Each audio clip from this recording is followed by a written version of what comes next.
Hai guys, selamat datang kembali di channel Spoiler Warning. Hari ini aku akan mencoba mereview lagi film yang berjudul Olympus Has Fallen yang dirilis pada tahun 2013, yang dimana film ini seri pertama. Sedikit spoiler di awal, film ini menceritakan penyandaan Presiden Amerika Serikat oleh para teroris, dan seorang Mike Banning, pengawal pribadi presiden, berusaha menyelamatkan presiden. So, mau tahu cerita filmnya? Tonton video ini sampai selesai. Oke, lanjut. Suasana musim dingin diperlihatkan kepada penonton yang berlokasi di Camp David, tempat kediamannya presiden. Terlihat antara pemimpin negara dan pengawal pribadi kepercayaannya presiden terlihat sangat akrab pada saat melakukan olahraga tinju. Tak lama kemudian, pengawal presiden lainnya memanggil presiden untuk melakukan persiapan, karena sebentar lagi presiden akan menghadiri acara penggalangan dana. Mr. President, Sesaat di perjalanannya, rombongan presiden yang dikawal ketat oleh pengawalnya yang dipimpin oleh Mike Banning dengan kewaspadaan yang tinggi, dan terjadilah sebuah kecelakaan yang mengakibatkan istrinya presiden meninggal di tempat.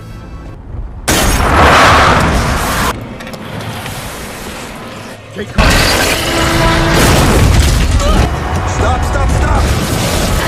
Shit. Sir, sorry.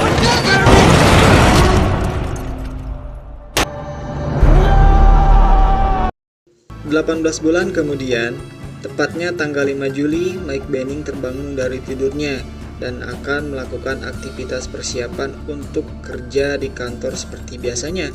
Namun, hal berbeda terjadi pada saat Mike Banning berbincang dengan seseorang di tempat ngopi bersama Jacob. Mike Banning mengungkapkan bekerja di dalam kantor itu sangat membosankan, mengingat sebelumnya Mike Banning adalah pengawal kepercayaannya presiden yang bekerja di luar kantor.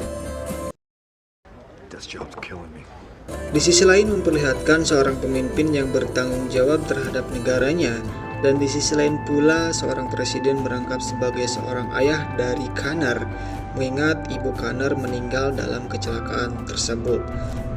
Rasa traumatis dan rasa penyesalan Mike Banning teringat sesaat pada saat kecelakaan tersebut, yang dimana tidak berhasil menyelamatkan istrinya presiden.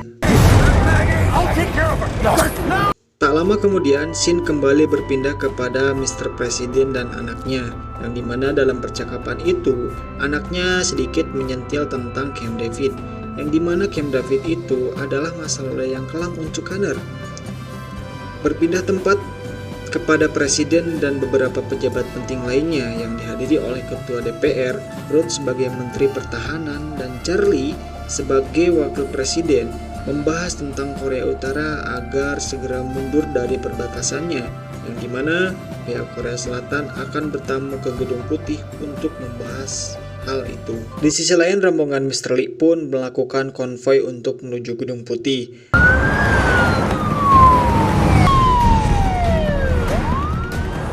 Dan bersamaan dengan itu, ada sebuah pesawat yang biasa mengangkut prajurit untuk perang, lengkap dengan persenjataan, mendekat ke arah Gedung Putih.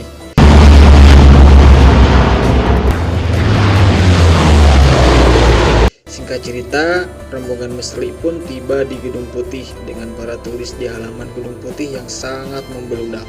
Kembali ke pesawat itu yang dihampiri oleh 2 jet tempur Amerika untuk segera menghindari dari zona, mengingat pesawat itu terbang melanggar aturan tanpa izin.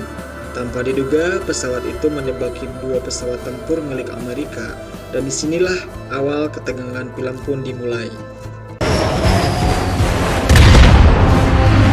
Singkat cerita, penembakan 2 pesawat tempur milik Amerika dikabarkan kepada presiden, dan demi keamanan dan keselamatan presiden dan para tamu dari rombongan Mr. Lee, diarahkan ke bunker untuk keamanan yang ketat. Dan saat itu juga keadaan Gedung Putih berubah menjadi genting.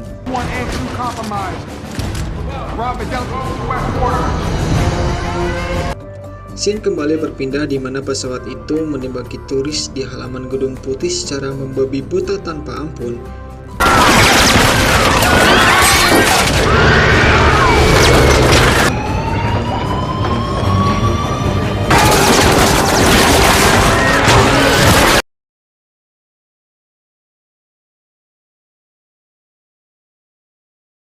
Dengan persenjataan dan keamanan yang ketat, Gedung Putih pun diaktifkan untuk melumpuhkan pesawat itu, yang pada akhirnya pesawat itu pun berhasil dilumpuhkan yang menandakan serangan musuh telah berakhir.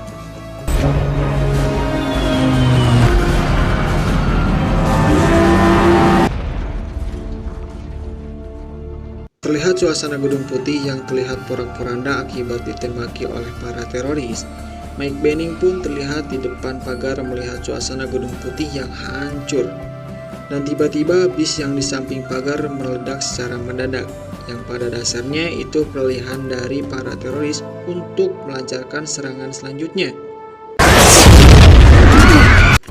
Aksi tembak-tembakan pun terjadi kembali. Untuk informasi juga, pada saat serangan kedua terjadi, di dalam bunker sudah diambil alih oleh para teroris, dan presiden pun menjadi tahanannya.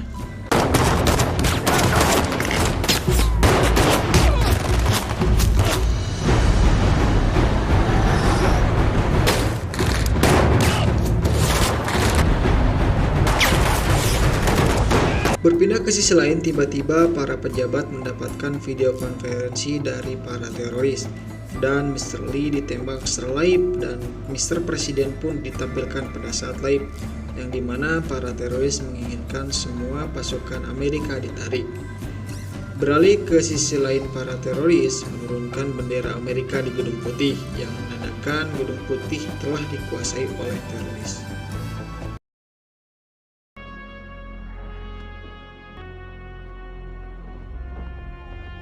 Dengan keahlian yang dimiliki oleh Mike Benning, berhasil melumpuhkan sate teroris, yang disinyalir teroris itu membawa foto anak presiden, yang artinya para teroris juga mengincar anaknya presiden yang bertujuan untuk dijadikan negosiasi atau untuk hal lainnya.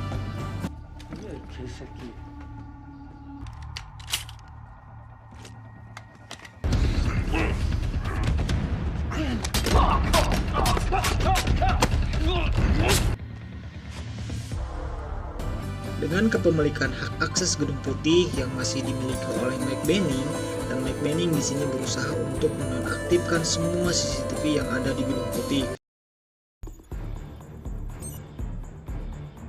강경무.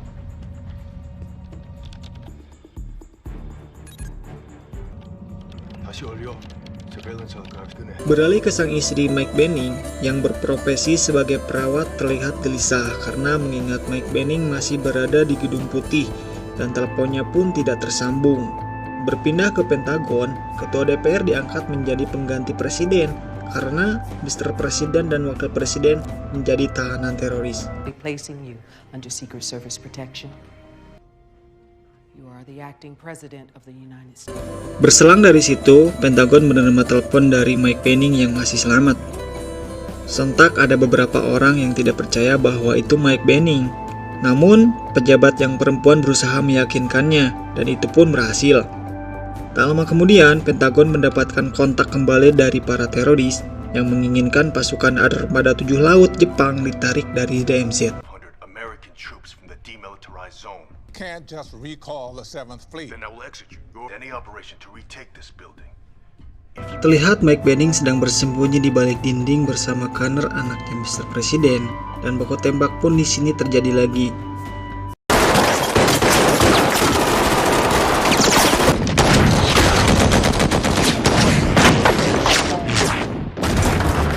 Fakta pun terkuak dalam dibalik penyerangan Gedung Putih yang didalangi oleh King, salah satu teroris yang dicari oleh dunia.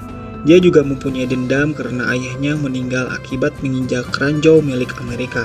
While they were crossing the border, his mother was killed by an American at the British Embassy in Seoul. And he funneled Pyongyang uranium. I have men who can sweep them out in short order. Sir, there's not... Jesus Christ, nobody ever thought to look for him inside the South Korean government.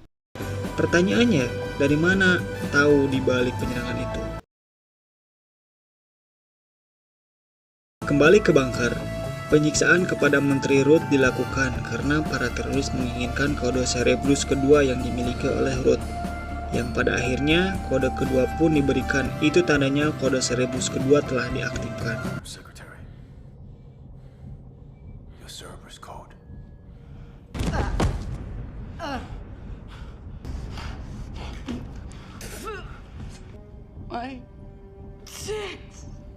Singkat cerita, baku tembak kembali terjadi pada saat pasukan Amerika ingin merebut kembali Gedung Putih melalui jalur udara, yang pada akhirnya pasukan Amerika berhasil dijatuhkan oleh senapan mesin yang dioperasikan oleh para teroris. Flank from there. That gun. Damn it, drop out. Target 5 down. Kemudian Shin pun berpindah kembali ke Pentagon yang mendapat sambungan telepon dari para teroris. Terjadi peringatan dari teroris bahwa serangan udara yang dilakukan oleh Amerika sangatlah bodoh. Dan pada akhirnya para teroris meminta helikopter untuk kabur dari Gedung Putih. Singkat ceritanya, para teroris akan pergi menggunakan helikopter dan di dalamnya terdapat Mr. Presiden. Tanpa diduga, setelah beberapa detik terbang, helikopter pun meledak.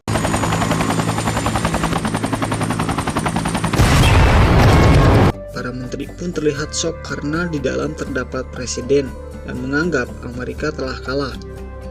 Namun Mike Benning tidak percaya begitu saja. Mike Benning meyakini bahwa itu hanya alibi para teroris saja, dan Mike Benning pun meyakini bahwa Mr. Presiden dan Kang masih di dalam bunker. Lantas ternyata hal itu benar. Ketegangan terjadi antara Mike Benning bertarung melawan para teroris. Terlihat Mr. Presiden tertembak oleh Mr. Kang. Mike Benning pun akhirnya bertarung one by one dengan Mr. Kang yang penuh amarah, yang pada akhirnya Mr. Kang berhasil dikalahkan oleh Mike Benning.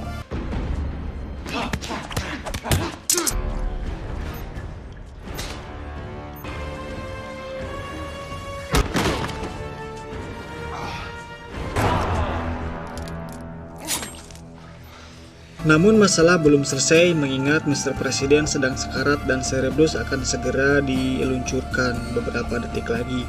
Kemudian Mike Benning berusaha menonaktifkan Cerebrus dengan bantuan yang dipandu dari Pentagon. And then Cerebrus pun berhasil dimatikan. Dan film pun tamat. Presiden melakukan pidato sekaligus mengangkat kembali Mike Benning sebagai pas pampres.